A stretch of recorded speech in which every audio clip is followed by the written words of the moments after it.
नमस्कार, मैं मीडिया का सीमांचल बुलेटिन देख रहे हैं आप। मैं हूं आपके साथ राजमोहन सिंह। जैसा कि आपको पता है, इस बुलेटिन में हम आपको बिहार के किशनगंज, अररिया, पूर्णिया और कटिहार जिले की खबरों के साथ पश्चिम बंगाल के सिलीगुड़ी, दार्जिलिंग और उत्तर दिनाजपुर जिले की खबरें बताते हैं। तो चलिए शुरू करते हैं सीमांचल बुलेटिन।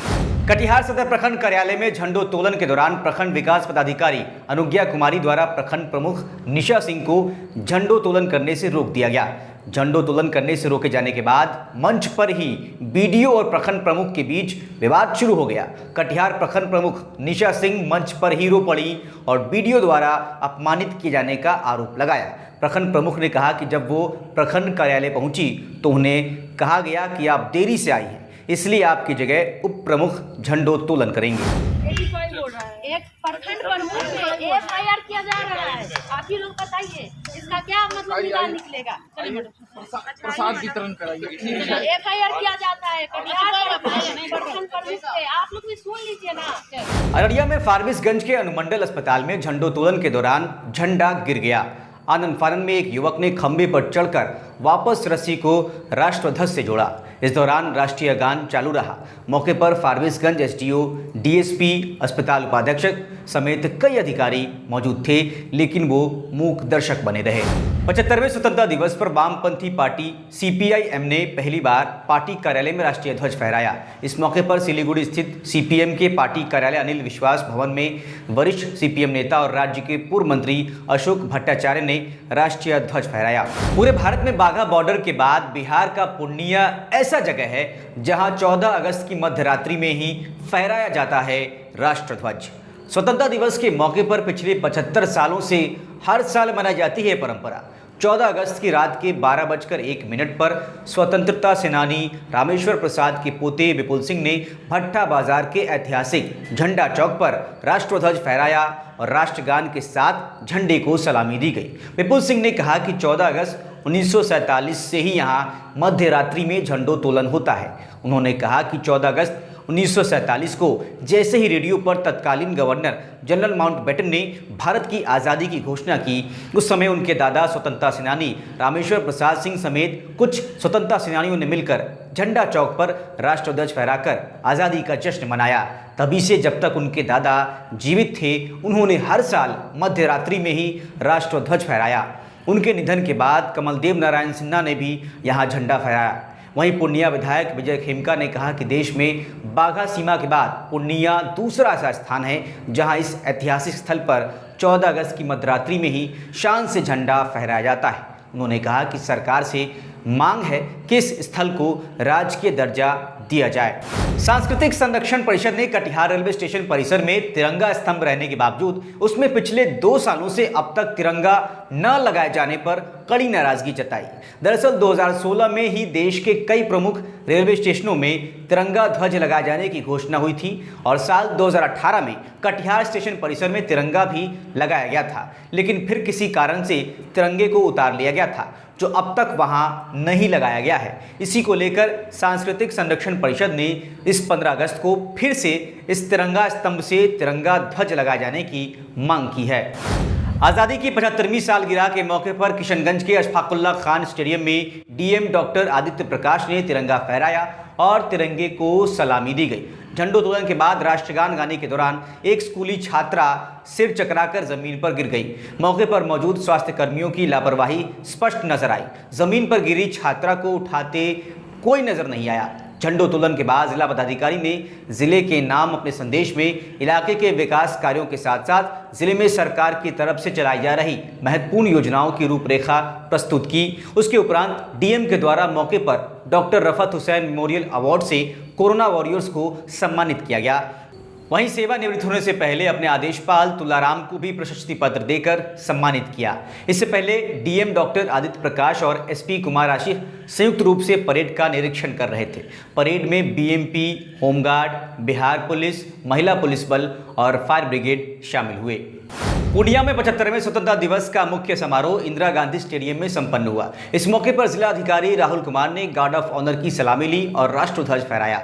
मौके पर जिलाधिकारी राहुल कुमार ने कहा कि जिनके द्वारा अपनी कुर्बानी देकर देश को आज़ाद कराया गया, उनके लिए सच्ची श्रद्धांजलि तब होगी जब इलाके का चहुमुखी विकास होगा। उन्होंने कहा कि पूर्णिया जिले में केंद्र और राज्य प्रायोजित सभी योजनाएं फलीभूत हो रही हैं और जिला कई क्षेत्रों में अग्रणी कार्य कर रहा है। इस मौके पर पूर्णिया रेंज के आईजी, पुलिस अधीक्षक, पूर्णिया सदर विधायक मौजूद रहे। उसी तरह कटिहार समाहरणालय में जिलाधिकारी उदयन मिश्रा, विकास भवन में उप विकास आयुक्त अरुण कुमार, अनुमंडल कार्यालय में अनुमंडल पदाधिकारी शंकर शरण ऊमी, बीएमपी मैदान में कमांडेंट दिलनवाज अहमद और पुलिस लाइन में पुलिस अधीक्षक विकास कुमार ने झंडोत्तोलन कर झंडे को सलामी दी। सिलीगुड़ी में भी 75वां स्वतंत्रता दिवस धूमधाम से मनाया गया। हालांकि पिछले साल की तरह इस वर्ष भी कोरोना के कारण स्कूल, कॉलेज समेत अन्य शिक्षण संस्थान बंद है, लेकिन सरकारी महकमे और विभिन्न संघ संस्थाओं में हर्षोल्लास के साथ स्वतंत्रता दिवस मनाया गया। इस अवसर पर सिलीगुड़ी नगर निगम परिसर में राष्ट्रीय ध्वज फहराया गया। इस अवसर पर सिलीगुड़ी नगर निगम के प्रशासनिक बोर्ड के अध्यक्ष गौतम देव, बोर्ड के सदस्य रंजन सरकार समेत अन्य प्रशासनिक अधिकारी मौजूद रहे। अररिया के नेताजी सुभाष स्टेडियम में 75वें स्वतंत्रता दिवस के अवसर पर जिला पदाधिकारी प्रशांत कुमार ने झंडोत्तोलन किया। इस मौके पर डीएम और एसपी ने परेड की सलामी ली। इस समारोह में एसएसबी, बीएमपी और बिहार पुलिस के द्वारा परेड किया गया। कोविड के मद्देनजर इस वर्ष आम लोगों को झंडोत्तोलन कार्यक्रम में भाग लेने पर मनाही थी, जिस वजह से स्टेडियम में भीड़ भाड़ कम रही और झांकी भी नहीं निकाली गई। किशनगंज जिला पदाधिकारी डॉक्टर आदित्य प्रकाश ने गचपाड़ा पंचायत के महादलित टोला में महादलितों के बीच झंडोत्तोलन किया, जहां जिला पदाधिकारी की मौजूदगी में गांव के ही सबसे बुजुर्ग व्यक्ति के हाथों झंडोत्तोलन करवाया गया। इस मौके पर जिला पदाधिकारी ने बच्चों के बीच चॉकलेट वितरण किया। आज़ादी की 75वीं सालगिरह के मौके पर किशनगंज जिला पदाधिकारी डॉक्टर आदित्य प्रकाश ने किशनगंज के गाछपाड़ा पंचायत स्थित महादलित टोला में 1,60,000 की लागत से बना बर्मी कंपोस्ट निर्माण प्लांट का उद्घाटन किया। हम आपको बताते चले कि इस जैविक खाद निर्मित यूनिट का निर्माण मनरेगा योजना के तहत किया गया है। बिहार में जैविक खाद प्लांट के लिए सरकार की तरफ से 50% अनुदान का प्रावधान है। जिला पदाधिकारी ने कहा कि प्रत्येक गांव में बर्मी कंपोस्ट प्लांट का मॉडल तैयार करने के लिए सरकार से स्वीकृति मिली है। उन्होंने कहा कि मनरेगा और पंचायती राज संस्थानों के माध्यम से जिले में 60 गाँवों को चिन्हित किया गया है, जहाँ बर्मी कंपोस्ट के माध्यम से ऑर्गेनिक खाद तैयार करने की मॉडल तैयार किया जाएगा। उन्होंने कहा कि किसान अब रासायनिक खाद की जगह जैविक खाद का उपयोग करेंगे, साथ ही उसका निर्माण भी खुद करेंगे। आज़ादी की 75वीं वर्षगांठ के मौके पर कटिहार के एक युवा कलाकार दीपक ने अनोखे अंदाज में आज़ादी का जश्न मनाया। अमृत उत्सव को लेकर दीपक ने अपने उत्साह को अपनी कलाकारी के माध्यम से प्रकट किया। संचार क्रांति के दौर में काफ़ी पीछे छूट चुके पोस्ट कार्ड का दीपक ने सहारा लिया। पोस्ट कार्ड में दीपक ने जश्न से जय हिंद को 4 अलग अलग पेन से बेहद ही आकर्षक तरीके से 75 बार लिखा है। इसके अलावा कोरोना से जागरूकता को लेकर भी दीपक ने छोटे छोटे अक्षरों में ब्लेड, तेजपत्ता और अंडे के छिलकों के जरिए संदेश को उकेरा है, जो बेहद आकर्षक है। बताते चले कि चित्रकला और अन्य कई कलाकृतियों के लिए दीपक को पहले से ही कई सम्मान मिल चुके हैं। कोरोना संक्रमण के दौर में बेहतर काम करने वाली स्वास्थ्य विभाग की एएनएम को डीएम और एसपी की पत्नी के हाथ प्रशस्ति पत्र देकर सम्मानित किया गया है। स्वतंत्रता दिवस के अवसर पर अररिया के नेताजी सुभाष स्टेडियम में सम्मान समारोह का आयोजन किया गया। इस मौके पर कोरोना वायरस संक्रमण के दौर में बेहतर काम करने वाली आशा कर्मियों को भी प्रशस्ति पत्र देकर सम्मानित किया गया। ये प्रशस्ति पत्र अररिया जिला पदाधिकारी और अररिया पुलिस अधीक्षक की पत्नी ने आशा कर्मियों को अपने हाथों से दिया है। आज के लिए इतना ही। आपके बीच इन खबरों को लाने वाले हमारे साथी हैं अमित सिंह, मेराज खान, सैयद शादाब, जेपी मिश्रा और रविंद्र यादव। वीडियो आपको कैसा लगा कमेंट में ज़रूर बताएं। वीडियो को ज़्यादा से ज़्यादा शेयर करें। साथ ही ज़रूर बताएं कि ये वीडियो आप कहाँ से देख रहे हैं।